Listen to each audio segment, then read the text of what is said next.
سلمت نفسها ليه، وبعد ما دخلوا في علاقة غير شرعية رفض يتجوزها، فقررت تنتقم منه بأبشع طريقة بمساعدة صاحبها. في سنة 2022 فاطمة عندها 20 سنة من العراق، لكنها جت مصر من حوالي سنتين بعد ما خلصت الثانوية العامة علشان تدخل كلية طب جامعة عين شمس، وسكنت في شقة هي ومجموعة من زميلاتها العراقيين واللي طلبة زيها. فاطمة من أول يوم في الكلية وعينها جت على زميلها عباس 20 سنة عراقي الجنسية وقريبها من بعيد وبيدرس معاها في نفس الكلية من قبل سفرها لمصر. وفاطمة كانت معجبة جدا بعباس وانتهزت فرصة انهم في بلد تانية غير بلدهم علشان تقرب من عباس وتصارحه بحبها، وبالفعل بدأت تقرب منه وتظهر له حبها واهتمامها بيه، وعباس تقبل اعجابها وحبها ليه وبدلها نفس الاهتمام مش الحب. لكنه لما لقى فاطمة بتقرب منه جدا ومستعدة تعمل اي حاجة علشان تكون جنبه ويحس بمشاعرها، قرب منها جدا لدرجة انهم دخلوا في علاقة غير شرعية. فاطمة سلمت له نفسها لأنها كانت فاكرة إنه بحبها زي ما هي حبته، لكن عباس لما لقى فاطمة مش عليها أي رقابة ومستعدة تعمل أي حاجة علشانه وعلشان بتحبه، قرر يستمر في علاقته بيها، واللي فضلت لمدة سنة كاملة. خلالها فاطمة اتعلقت جدا بعباس، أما هو فمل من علاقتها وزهق من حبها ليه وشايف إنها سهلة، وزي ما سلمته نفسها سهل تسلم نفسها لأي راجل تاني، علشان كده قرر انه يبعد عنها ويقطع علاقته بيها. بس فاطمة قالت له انها بتحبه وعملت كده علشان كانت فاكراه بيحبها وهيتجوزوا، لكن عباس قال لها انه مستحيل يتجوز واحدة رخيصة وسهلة زيها. وهنا حصل خلافات بين فاطمة وعباس، لأن فاطمة حست إن عباس ضحك عليها وخد اللي هو عايزه منها وبعد كده رماها، ولما لقت إن خلاص عباس مستحيل يرجع علاقته بيها قررت تنتقم منه بأبشع طريقة. ولأنها ما كانتش تعرف تنتقم منه لوحدها، خصوصا إن عباس قوي جسمانيا، قررت إنها تدور على أكتر شخص بينه وبين عباس خلافات، وبالفعل لقت إن عباس كان عنده خلافات مع زميل ليهم واللي في نفس الكلية، فاروق، واللي كان من نفس جنسيتهم. عباس كان مستلف من فاروق فلوس ومش عارف يرجعهم لأنه كان مبلغ مالي كبير.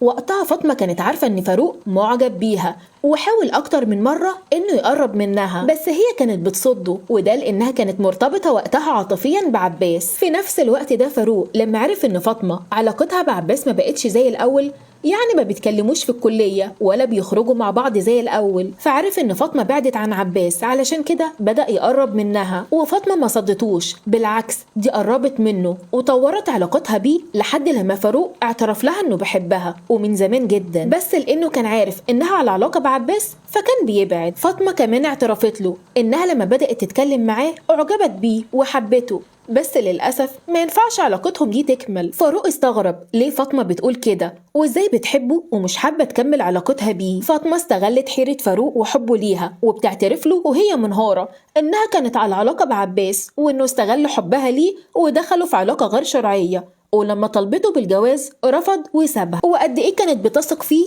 زي ما هو كان بيثق فيه، وسلفه مبالغ مالية كبيرة على اساس ان هو هيردها له، لكنه ضحك عليه زي ما ضحك عليها. فاروق ما كانش مصدق اللي فاطمة قالته له، وازاي عباس يعمل كده في بنت بلده وكمان قريبته، بدل ما يكون حامل ليها دنس شرعها. في اللحظة دي فاطمة بتستغل غضب فاروق وبتقوله انهم لازم ينتقموا من عباس اللي ضحك عليهم هما الاتنين، وان عندها خطة مستحيل تتكشف، خصوصا ان اهل عباس موجودين في العراق ولو حصل له حاجة في مصر محدش هيدور عليه. وتخيلت ان اختفاء شخص من جنسية غير مصرية مش هيلاقي اهتمام وبحث مكثف، وبعد ما اقنعت فاروق ووافق. ويوم الواقع عام 2022 فاطمة بتتصل على عباس وبتقوله انها عارفة بالخلافات اللي بينه وبين زميلهم فاروق، وقدرت تقنعه انه يقسط المبلغ اللي هو سلفه منه، واخدت منه ميعاد علشان يحلوا الخلاف ده، وعباس وافق. وتخيل ان فاطمة اتدخلت في الخلاف اللي بينه وبين فاروق علشان لسه بتحبه. فاطمة بتكمل كلامها وبتقوله انهم هيتقابلوا النهارده بالليل، وبالليل بتعدي عليه قدام سكن الطلبة وهو بينزل، وبعدها بيمشوا في طريق جانبي. فاروق بيكون مستنيهم في العربية بتاعته وبيركبوا معاه. عباس بيركب في الكرسي اللي قدام وفاطمة بتركب في الكنبة الخلفية، وفاروق بيمشي بالعربية وبيتكلموا سوا لحد لما فاروق بيوصل على طريق صحراوي في مصر الجديدة.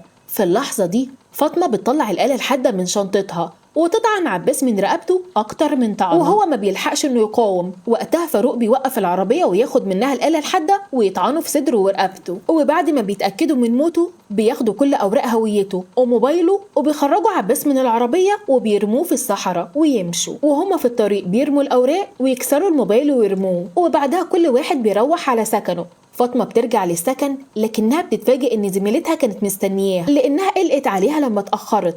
زميلتها بتلاحظ ان هدوم فاطمة عليها اثار رمال وكمان بقع دم، وبتسألها ايه اللي حصل لها وليه راجعة متأخر كده الساعة 3 الفجر. فاطمة بتقول لها ان مفيش حاجة، بس زميلتها زهراء اصرت تعرف اللي حصل لها وايه بقع الدم اللي على هدومها دي. فاطمة بتعترف لها انها خلصت على فاروق بس ما قالتش اكتر من كده، وطلبت منها تسيبها لوحدها.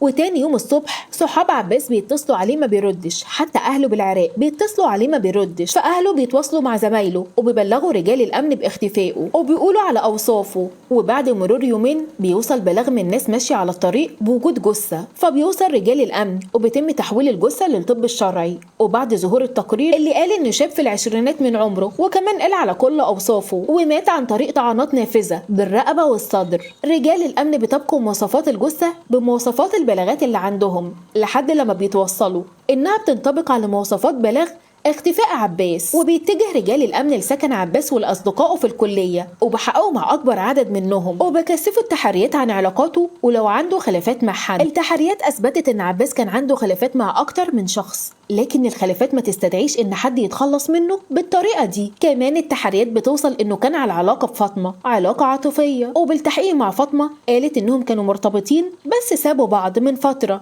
علشان يهتموا بالتعليم. في نفس الوقت التحريات بتوصل لكاميرا كانت مسجله لحظه خروج عباس يوم اختفائه، وكان معاه بنت وبتنطبق اوصافها على فاطمه، بس فاطمه انكرت وقالت انها ما شافتش عباس اليوم ده، وقالت ان الكاميرا مش موضحه شكل البنت اللي مع عباس ومش هي اللي معاه. كل الشكوك كانت ناحيه فاطمه، خصوصا ان في فحص سجلات مكالمات عباس كانت آخر مكالمة ليه مع فاطمة. رجال الأمن بيحققوا مع زمايل عباس واللي كانت منهم زهراء واللي كان واضح عليها جدا التوتر، لكن بذكاء رجال الأمن قدروا يوصلوا لها معلومة إن إخفاء معلومات عن الجريمة تعتبر مشاركة فيها وممكن تتورط لو تعرف حاجة وما قالتهاش. فزهراء بتخاف وبتقول على اللي شافته يوم الواقعة وبقع الدم اللي على ملابس فاطمة واعترافها ليها. رجال الأمن بيحققوا مع فاطمة تاني وبياخدوا تليفونها وبتفتيشه ما بيلاقوش عليه أي حاجة، لكن بفحصه بيقدروا يرجعوا كل المكالمات والرسائل الممسوحة، وبيلاقوا رسائل فاطمة مع فاروق وهما بيتفقوا على عباس وبواجهوا فاطمة بكل الأدلة دي.